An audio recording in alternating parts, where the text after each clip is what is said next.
Good, happy Monday morning, everyone.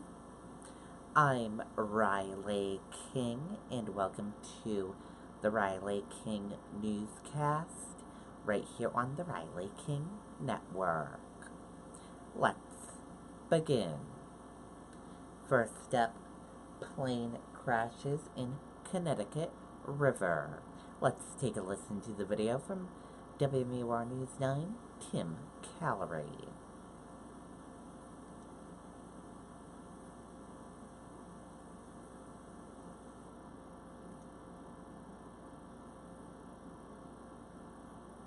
Nissan Rogue Sport, now with available Nissan Intelligent Mobility technologies, like automatic emergency braking. Now on the Nissan Rogue family, now's the time to save with exclusive offers like this. It was just after 12:30 Sunday afternoon when officials say this two-seater plane came crashing down into the Connecticut River. Moments later, a dispatch call for help was sent out. Need you to respond with Fish and Game and our troopers to a two-seaplane accident in the Connecticut River behind the fairgrounds in Haverhill. State police say the small amphibious experimental was attempting to land in the river near Haverhill. One person was flown to Dartmouth Hitchcock Medical Center. A second was taken by ambulance to Cottage Hospital. The aircraft was eventually pulled to the shoreline behind Harkdale Farm in neighboring Newbury, Vermont. He had no clue what was going on.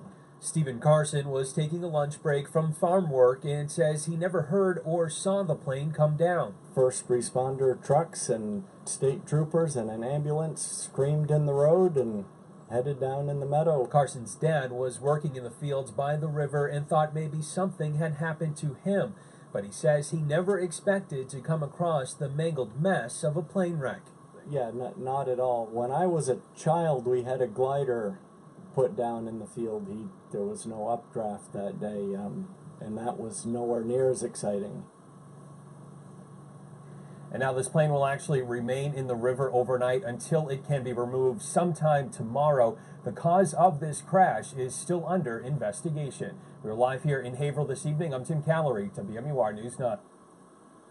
Okay, and there you go on that video and that report.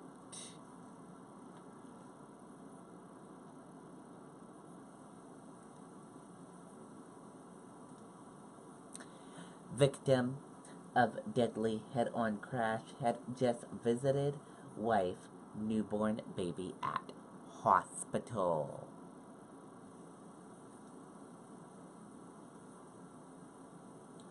Let's take a listen to the video from WCVB Boston.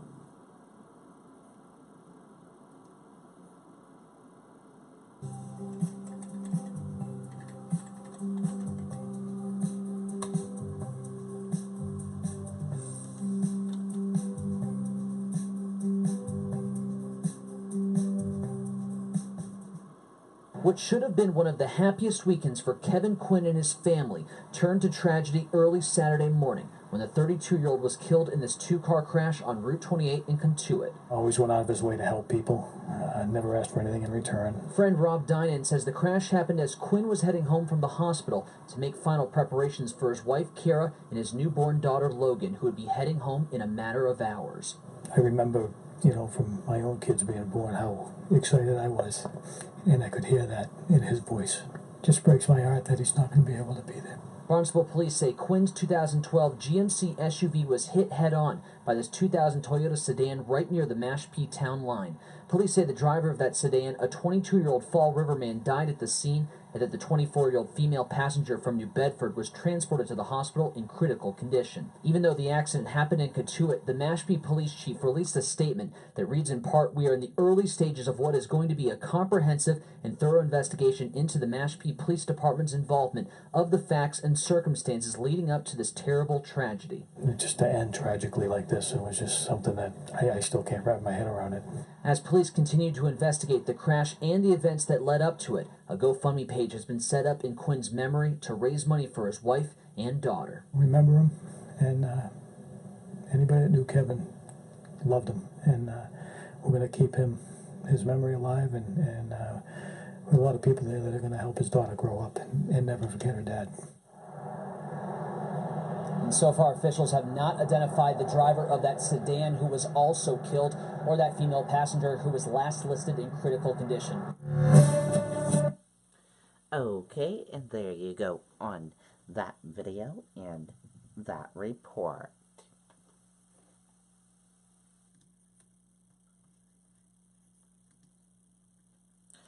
Body found in Lake Auburn.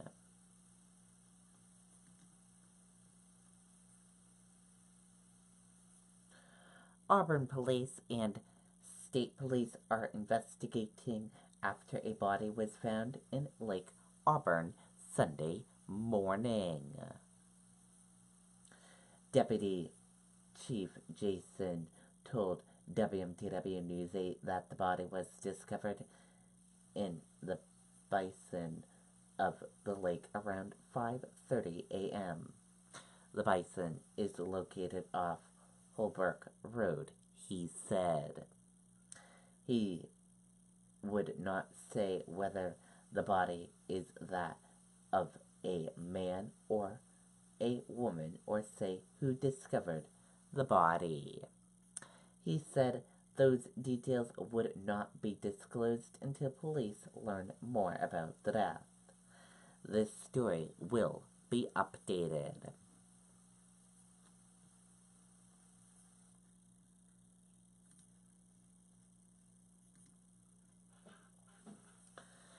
European markets lower on earnings. Henskin shares drop 5%.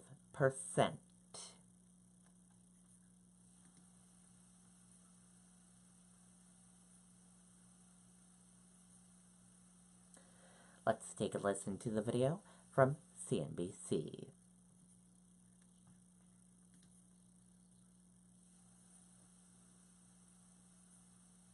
With an impressive 4K UHD display, the Dell G515 makes it easy to lose yourself in your games. Complete with an Intel Core i7 processor, NVIDIA GeForce GTX graphics, and dual cooling fans. It's the hero you never saw coming. See the Dell G515 in Marvel Studios' Ant-Man and the Wasp in theaters now.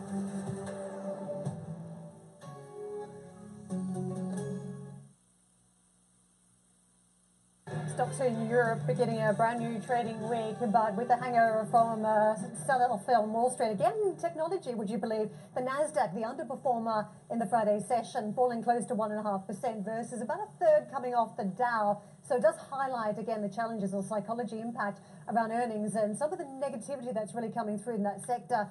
In Asia today, also a weaker start. So we're just picking up from some of that red ink that has spread across the two regions. The Stoxx Europe 600 opening up a week, as you would anticipate, on the back foot by about 0.4%. Again, earnings in the mix here in Europe as we chase some of the reactions to reports that have already crossed this morning. Heineken being one of the big ones that has already hit the tape. Basic resources trade down by about 0.9%. So a very weak start for the cyclical sector. Food and drink going with that. Heineken right at the bottom. The initial reaction is negative. The stock is down about 4.7% versus the 3 to 5% drop in the early part of the opening call expectations. So technology, how is that faring in Europe this morning? As you'd expect, again on the back foot too. Following that Wall Street lead, it tracks down by about 0.6%.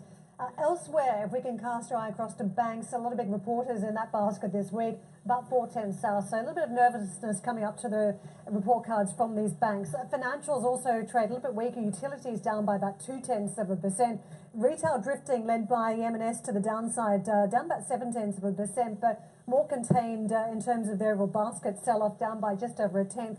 Household goods towards the top end of the mix, but still trading weaker. So every sector here in Europe begins the trading week in negative territory. Let's have a look at what that means for the individual indices. And the FTSE's given up the 7,700 mark very early on. It was just hanging on to that with about 1 point to the difference to the upside on that 7,700 level. But 7,663 at the open, down about 0.5%. So it is giving back all of Friday's territory straight out of the gates. The French market also trading down, but slightly less than what you're seeing on the UK market. The DAX has opened up quickly for action too and dropping about 0.25%. Elsewhere, the other markets open, you can see it's all modestly south that's taking place. The Italian market is down by about 0.75%. Okay, and there you go on that video and that report. So the markets in Europe are down in the red.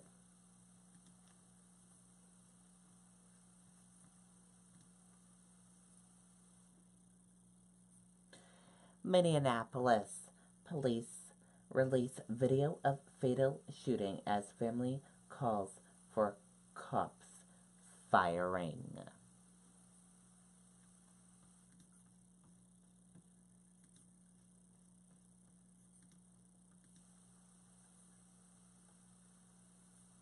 Minneapolis police released multiple videos on Sunday of the frantic chase that led to the fatal shooting of a 31-year-old man in an alley as he fled from police.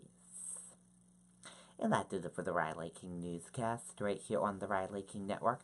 I hope you all have a great rest of your day, and I'll see you back here later on today for another newscast. And I'll have a news report coming up in a little bit. Goodbye, everyone.